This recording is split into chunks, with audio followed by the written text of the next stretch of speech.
Grab the IK. There we go. And move it. Now you can see I can get the name go up and down with the computer. Now, the way that you work this, and the idea is basically you don't want to touch the little IK handles, and you don't want to touch the geometry. Ideally, you want to create controls that are separate, and some of this also has to do with having multiple people working on something, so that if you're touching things that other people are working on, it can cause issues. So we're going to create a bunch of controls, which is basically 2D shapes that won't render. And we'll start with the circle, and we'll draw that out in the center.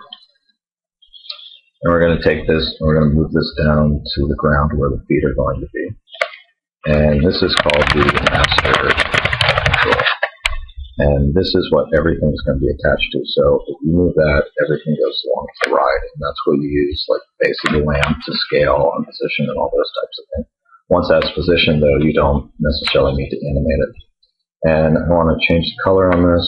So I want it to be a bright green. So I'll do add custom color. And I'll knock this all the way up. Blue and value and saturation. There we go. Add color. And close this out. And then hit OK. And now we get a nice acid green. Now I want to take this and move it down. So we want to create a second one. So we'll create a second circle. And this one is we're going to position the action like a hula hoop. And it's going to be centered over the bottom of that lower bone. And this is called the root control. You could also call it the torso control, because that's technically what you're going to animate with it. And give it that bright color. We have that set up. And now we need controls for the hands. So the next one we're going to do is we're going to use a different thing called a helper. And we'll go to point. And we're going to click this exactly where the IK handle is. And this will default, and we're going to call this left control. And it's defaulting to a cross right now. We'll switch it over to a box. And then we'll increase the size to 60. Pretty good. And then the other thing you can do is draw on top, so regardless of where you're looking, you'll always see the shape kind of floating and hovering in front. That's one option that's kind of handy if you want to see where things are. Because sometimes if you have multiple objects or things are hidden, that's one way to see it. It's just kind of an option. And then we want to do the same thing on the other hand, so we want to do create helper point. Click, and then it automatically went back to the previous settings. This is right control. And we have that set up, and let me position this in its proper height. Okay, so we kind of have like these boxing gloves on them. Now the final one we're going to do is create a control for controlling the head and where it actually goes. And what we call that is the aim control. And what we'll do with the aim control is we're going to go and create a helper and point, and we're going to center it right in front of the nose of the character. But we're going to pull it out because this is what the head's going to look at. So usually you want to pull it out off the rest. And I will call this aim control. And I'm going to switch this over to a cross. I kind of prefer doing that. Because it's like a different point, different symbol, and you can see where it is, so it stands out from the other objects. And now, and then two more we need to do are for the feet, and those we can just use circle again, and we're going to draw out a shape, and then I'm going to scale it horizontally so it looks like a footprint, and we need to move this down to the same height as the master control, and this would be right there. And then we can copy this out.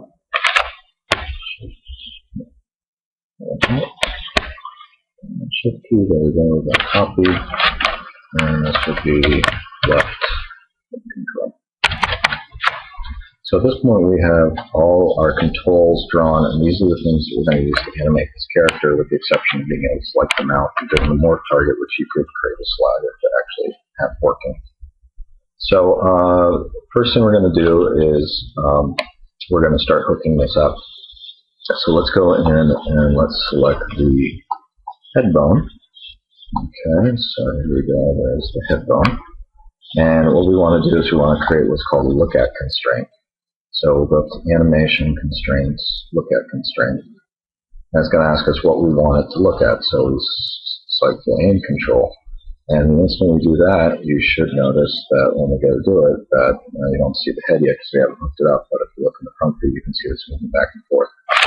Now the problem with that is it bends the, if we look at the side, it bends the bone 90 degrees, and we won't want that to happen. So what we need to do, because basically the head will be looking down all the time. So we'll go back and find the constraint, and what we want to do is toggle on keep initial offset, and then that'll put it back to the initial shape. So now if it rotates this way. You can see that's just what we want to do, because we're going to attach all the vertices of the head to that, and the eyeballs and the mouth as well, so they move around.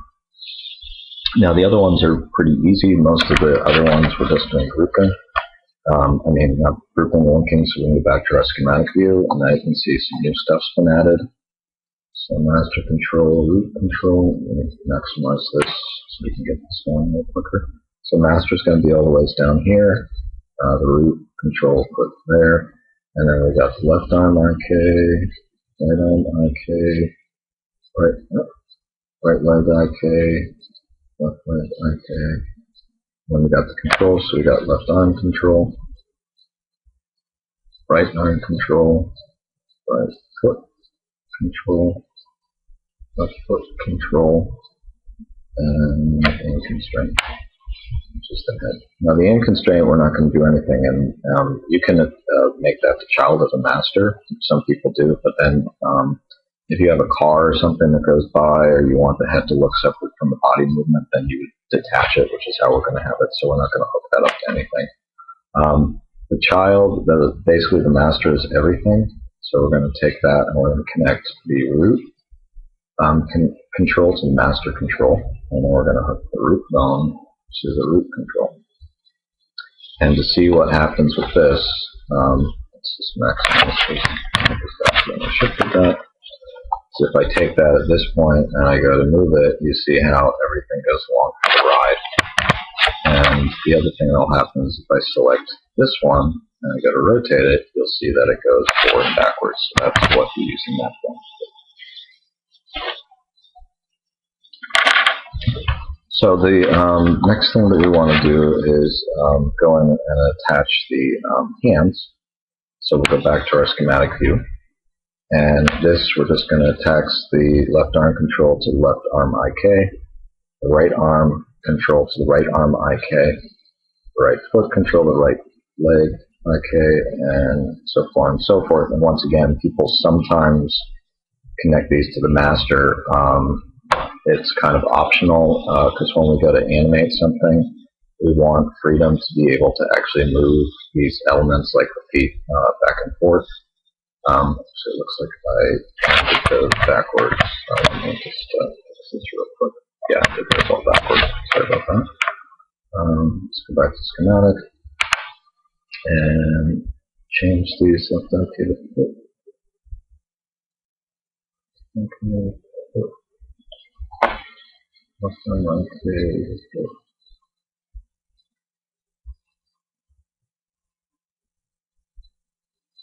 And got that backwards again. There we go. Okay, so now it's going backwards, but you can see that now that's only, if I grab the foot and I move it, there we go. Now that moves. So that's kind of handy. So now everything's set up. Let me just double check everything, make sure it all works. And check this one. And then, like I said, that's going to stay put. So you can see the hands aren't moving.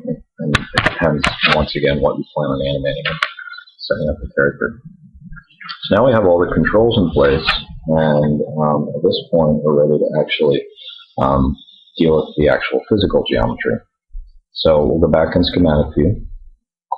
And things that I want to do is I want to take, now I'm going to leave the body alone. But I'm going to move the right eye over to the head, left eye over to the head, mouth over to the head, and then the buttons, if you want, you can group them.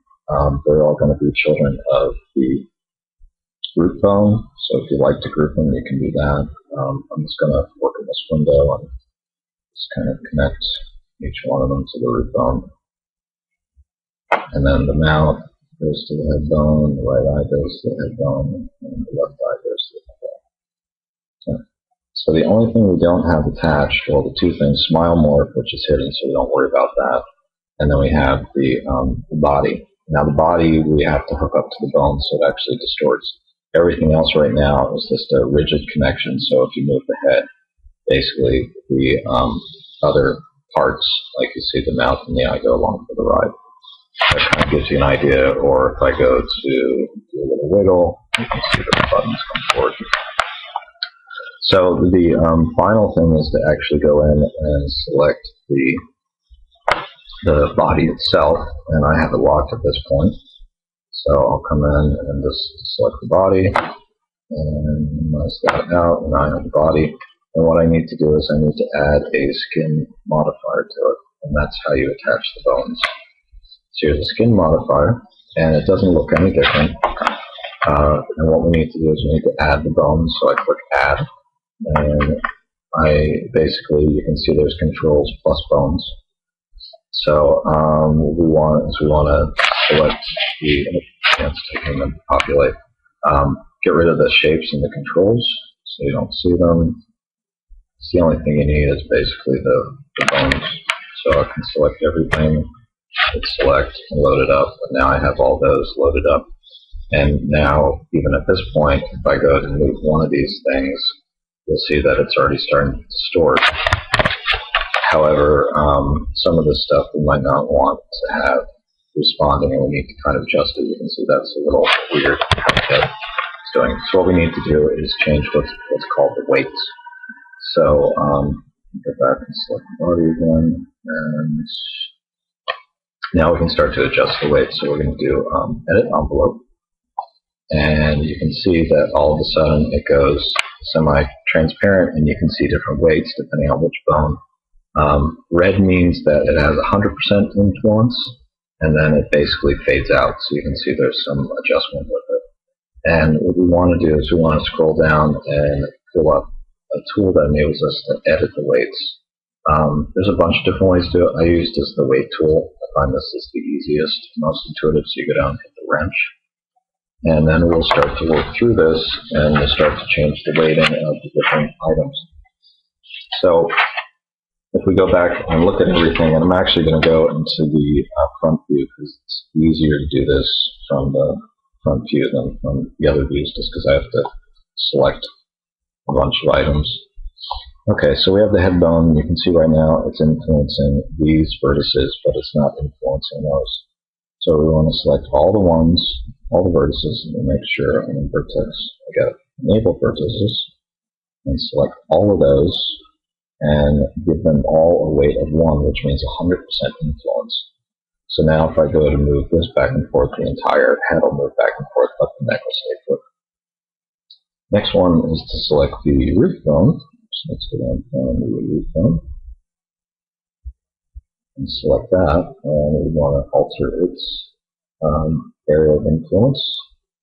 And we're basically going to hit everything there, so the neck, the torso, and where the legs meet. And we're going to set all those to 1. So now all of those will respond to that one bone. The left arm bone, we're going to select the left arm, and the lower bone. Just going to get that right. And what we want to do is we want that to basically do all the bases in the elbow plus the hand. So we're not using the hand at all, so we're just using the lower arm bone, and set that to 1. And also because this is rotating a little with the IK, and we don't want to see that distortion. Do the same thing on the right side, select all of those, set those all to 1. And then for the legs, we want to go in and select the row of vertices above the knee. So we want to select this vertex. And we're going to select this and make sure that those are at 1. And select this leg and select those and make sure that that's on 1. And then select the lower and border select everything below. That's all 1. and select this in one. Now, this weighting takes a lot of time to do. I'm just kind of giving you a shortcut to actually get it to work. But it is basically kind of, you can spend a lot of time working with weighting. Now, at this point, we have everything done, so I can turn off vertices, edit envelope, close this out. And now we can actually go back and look and kind of see our geometry and test everything to see if it's working. Before I test it to make sure it's working, the one thing I want to do is I'm going to add an HSDS modifier to it. And I'm going to select the whole thing, and I'm going to subdivide it 2 times, and now give us a rounded shape. Now, the reason why I did that after the skinning is if you did it before the skinning, you would have to assign all these vertices to the bones. What's happening is it's animating, and then it's applying the deformer. The same thing with the mouse, so it makes life a lot easier. And the other thing that we can do is now we can come in and we can start to do different things. We want to keep all the controls. We can hide basically all the IK and all the bones because we don't need anything. We can hide all of these. Continue down. Get rid of the other ones. You don't want to do the morph. You don't want to select them into buttons that are already frozen. You want to keep those on, obviously, the body, but you do want to be able to touch the mouth right now so you can actually animate the mouth. So at this point, you can select the mouth, you can select the controls, and that's it. And that's all you need to animate. And then you can start to do things like animating a character and getting it to do different things and moving it back and forth, and etc. So a lot of stuff that you can do. Oh, I got a couple of weights there. I'll go back and fix. All the weights are in the instruction. I think what it did is I accidentally assigned the weighting on 2 of these. Basically, this you can see is influencing both of them, so I just have to select this bone and basically change the association because right now this is off, so I just have to fix that. But that gets the basic idea, and that concludes this tutorial.